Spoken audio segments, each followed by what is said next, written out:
Hey everyone, and welcome back to my channel. Hope everyone's having a good week so far.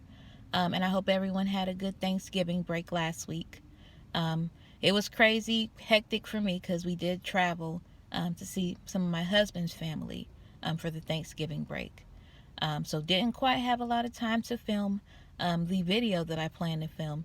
But I have a little extra time today, so I'm going to go ahead and do the other story time that I intended to do, which talks about my celebrity encounters in field service when I was a Jehovah's Witness. So if you're interested in hearing more about that, please stay tuned. So two small disclaimers. The first one is, even though I live in the city of Atlanta, you'd be surprised how rarely you come across people that are well known, famous people. So the two occurrences that happened were pretty remarkable to me. And the second one is that the first story isn't necessarily, I didn't technically meet the actual celebrity, but it was still a really interesting meeting nonetheless. So I'll get into the first story. In the first one, I was about 10 or 11 years old, so I was a really little girl. We were working in a territory that the houses were pretty neat. I would say about upper middle class houses. A lot of them had a lot of acreage, a lot of land. So nice sized houses with a lot of land. One of the things I remember from this particular day is, if you guys remember the Kingdom Ministries that all the publishers used to get every month. I think they discontinued it a few years back. But that little pamphlet would show you what you're going to place for the month. So during the weekdays, you would have a specific type of book or brochure that you'd place, and then on the weekends, you would typically place magazines. So for this month, where the first story took place, we were actually placing the Revelation book.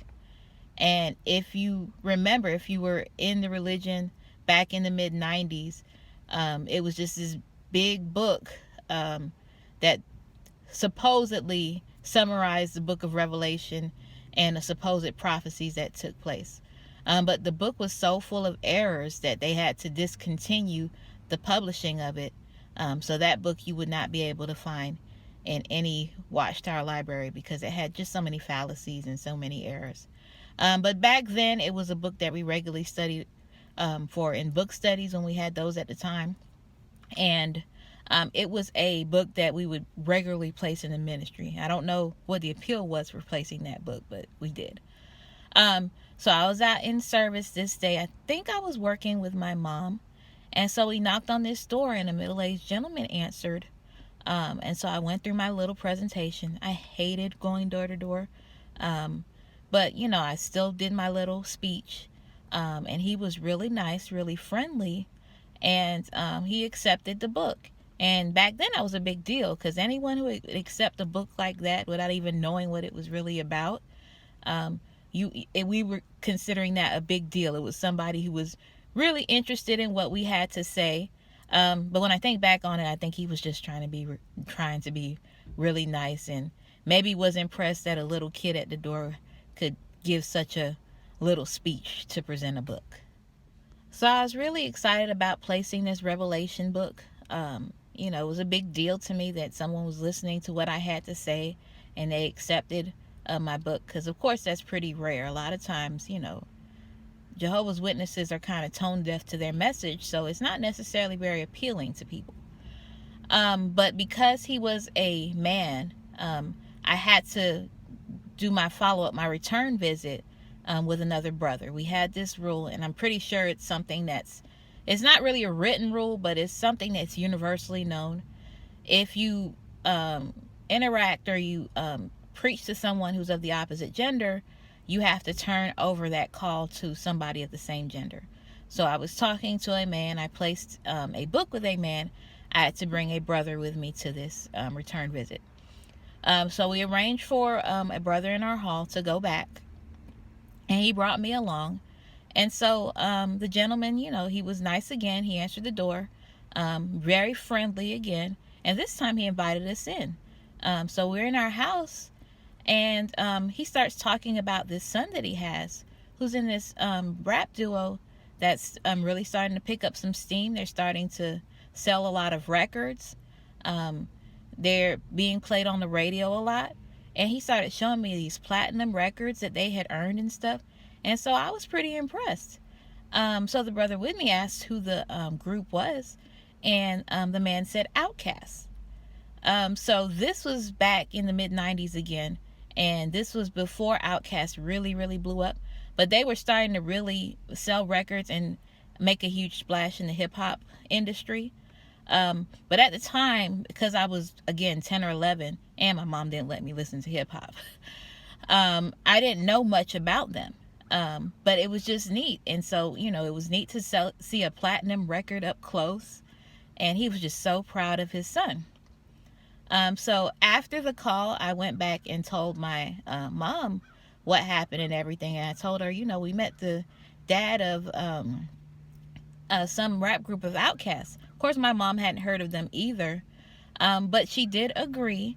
They were actually going to be performing on Soul Train this specific weekend. And this was back when the show Soul Train was still on. And so she was going to let me watch it. And we were going to figure out which one was the son. And so we did. So we tuned in to Soul Train. And it was without a doubt, we figured out that his son was Andre 3000. So yes, I met the father of Andre 3000 in field service. And it was a pretty neat experience.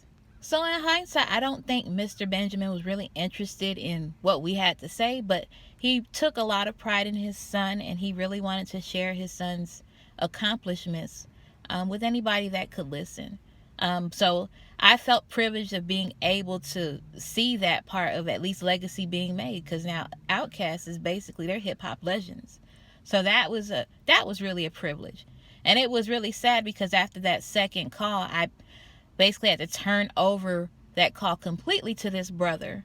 And I remember the brother updating my mom and me and saying, oh, he's not really interested. All he does is talk about his son and his rap career. And it was just sad because I didn't get to hear or see anything. Or if we had continued on that call, who knows who I could have been able to meet. I could have been able to meet Andre 3000 himself. So it was a neat opportunity, but also a missed one. And he seemed like a very nice person, very genuine person. Again, took great pride in his son. I believe that he passed away a few years ago, and which was really sad because at the time that I met him, he was either in his late 40s, early 50s. So when he passed away, I don't think he was really that old. But it was just a really interesting experience. So the second encounter happened about, I would say, a little more than 10 years ago. So I'm in my early to mid 20s. And this time we're in a different congregation. And we're working in this territory where the houses are a little bit bigger. So at this point, we're in another congregation. This congregation is full of people that are kind of broke like us. But a lot of our territory covered places where people were a little more well off. A little more wealthy, and none of the friends happened to live in those places, but we had a lot of nice territories. So I was paired up this time with one of my mom's Bible studies. She was probably in her mid-40s at the time, and so we were working out together in field service. And so we walk up to this door. It's my turn to speak, and so I knock on the door, and a really muscular man answers the door.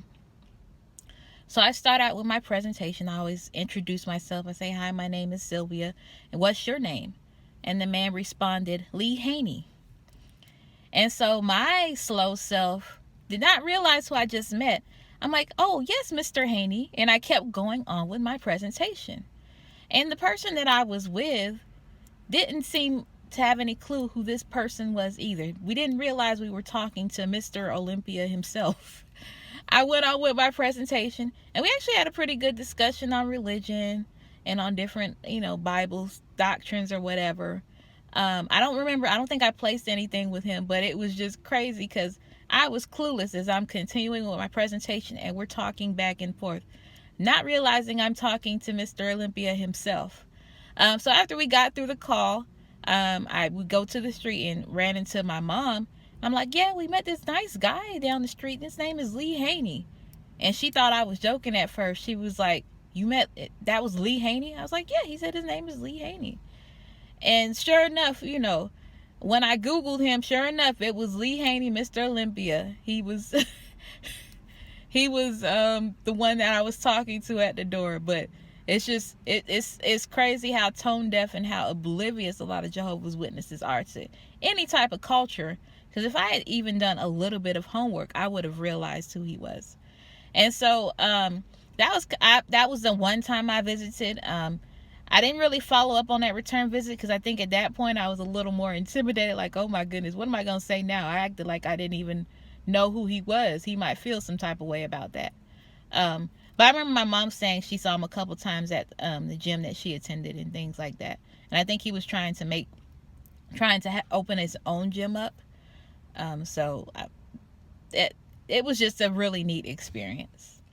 And so that pretty much sums up the two ones that stick out of my mind. I'm pretty sure a lot of the friends who were from my area probably ran into way more people than I did. Because again, we worked in a very nice area. I think we were even down the street from part of our territory extended to where Ludacris lived. And we constantly drove by Evander Holyfield's house whenever we were going to our wherever we were going to preach. So it was just a really neat opportunity to have those run-ins and encounters. So I hope you enjoyed this little brief story time. Hopefully I'll do some more videos a little more often talking about some other things. So if you're interested in that, please stay tuned. Hope everyone's having a wonderful day. Much love.